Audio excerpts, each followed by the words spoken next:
જો હવે તમને આ ચાર પાર્ટ આપેલા છે,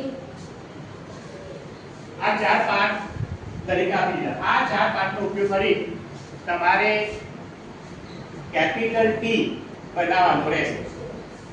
જે વિદ્યાર્થી 1.5 મિનિટની અંદર આ ટી બનાવી દેશે એને આપણે વિજેતા જાહેર કરીએ.